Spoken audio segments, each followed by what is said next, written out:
What's going on, people? It is NFC and AFC Championship week, and of course, the gang here at BetSided is back together for our weekly roundtable, going over our favorite bets and our early leans for the two final games on the Sunday calendar. Next game up will be, of course, Super Bowl Sunday. I don't count the Pro Bowl in the mix, but maybe you guys do, certainly. You're always able to bet on it. Ben Heisler here with my guys Ian McMillan, Donovan Smoot, Reed Wallach, and Peter Dewey. We will once again go around the horn, go through our favorite bets of the week. 2-2 last week. That brings our total on the season to 48-50 against the spread. But I think collectively we've talked amongst these two games enough between all five of us that we're all on the same page. We're all ripping ready to go, and it's just going to be another perfect 5-0 week. With that being said, Ian McMillan, I have you kick things off. You're looking at the AFC Championship game, the Bengals and the Chiefs. Cincinnati, a 7-point underdog on the road. Their money line plus 265. Nice high total in this game in Kansas City as well, 54. What's the play? Yeah, I got aggressive with my underdogs last week, took all four of them on the money line. Not going to get as aggressive this week, but I still love the Bengals getting 7 points here. Patrick Mahomes' kind of late game heroics there last week has completely distracted everyone about how bad their defense is. Their defense was terrible. 6.7 yards per play the Bills got. They gave up 8.5 yards per pass attempt, and now they face a Bengals team that is first, yes, first in the NFL and yards per pass attempt. And let's not forget, Joe Burrow torched this Chiefs team already like 4 or 5 weeks ago. 30 of 39, 446 yards, 4 touchdowns, 0 interceptions. And then what was the biggest issue that the Bengals had this past week against the Titans? It was the pass rush, and everyone's going to, be talking about that heading into this week. But the Chiefs were 31st in the NFL in sack percentage this year, the second worst pass rush in the entire NFL next to my poor Falcons. So they're not going to get 9 sacks on Joe Burrow this week. So I think the Bengals are going to keep this one close. All right, we move on to the NFC, where Donovan, you have your best bet of the week looking at the Rams and the 49ers. Rams are at home at SoFi Stadium. They are 3.5-point favorites in this matchup, minus 180 on the money line. 49ers plus 3.5, plus 150 on the money line, with a total sitting at 46.5. What is the play here in the NFC side? I'm going with the Rams minus 3.5 in this one. And my main reason is because the Niners have Jimmy G playing quarterback, and I don't trust him at all. I think he's going to be the reason why the Niners don't advance to the Super Bowl. Jimmy G's played in 5 playoff games in his career. He started in them, and his numbers: 121.7 yards per game, 2 touchdowns, 5 interceptions.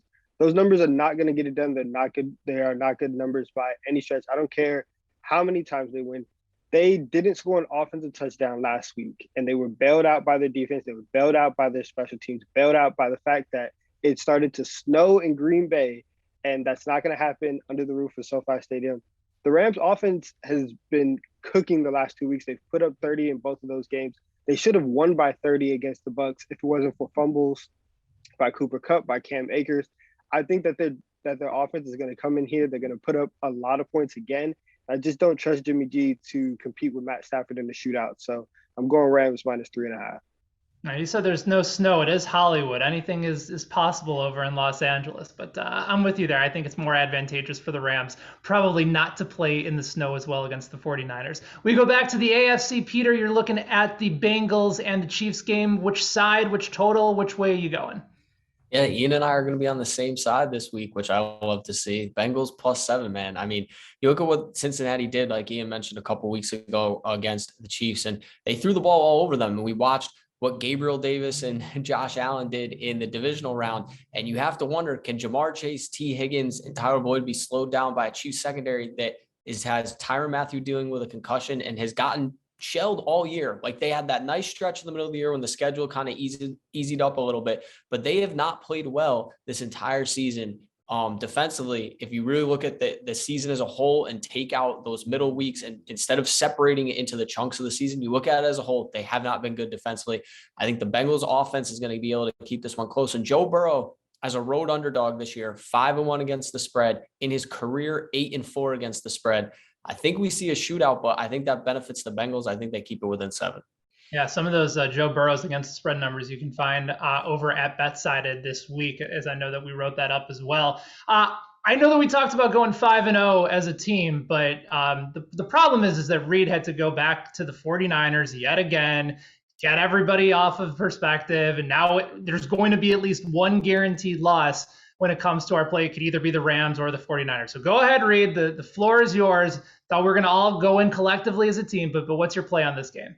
Why change what's working? A 2-0 in the playoffs, called 49ers winning outright both times against the Cowboys and the Packers. And you know what? I think they're going to do it again. I think that they beat the Rams for the third time this season.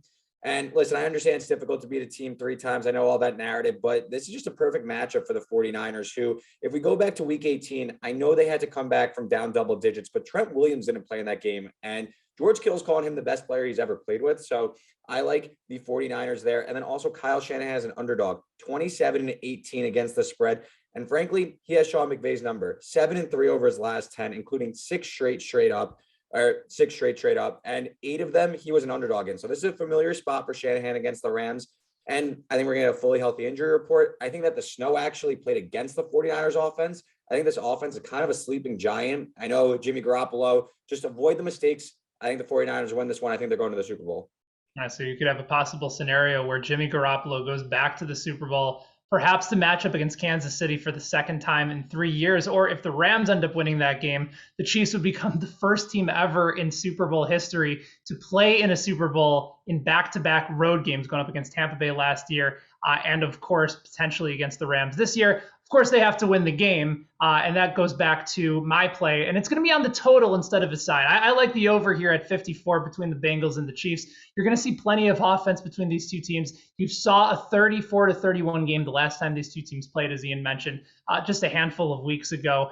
Chiefs only scored 3 points in the second half, and they really just kind of put their foot off the gas pedal, let Joe Burrow throw for over 440 yards, multiple touchdowns. 3 of them went to Jamar Chase, who had the best receiving game of the NFL season for 266 yards and 3 touchdowns. This Bengals offense, particularly with their wide receivers, is no joke. And if you have Gabriel Davis, who is a very talented wide receiver, but still started off the year as the Bills' number 4 wideout, go for 204 touchdowns against your secondary, you should be very, very afraid of what can happen between Jamar Chase, T. Higgins, Tyler Boyd, CJ Uzoma, and a solid run game with Joe Mixon as well. I think it's going to be a trade-off of both these two teams going back and forth.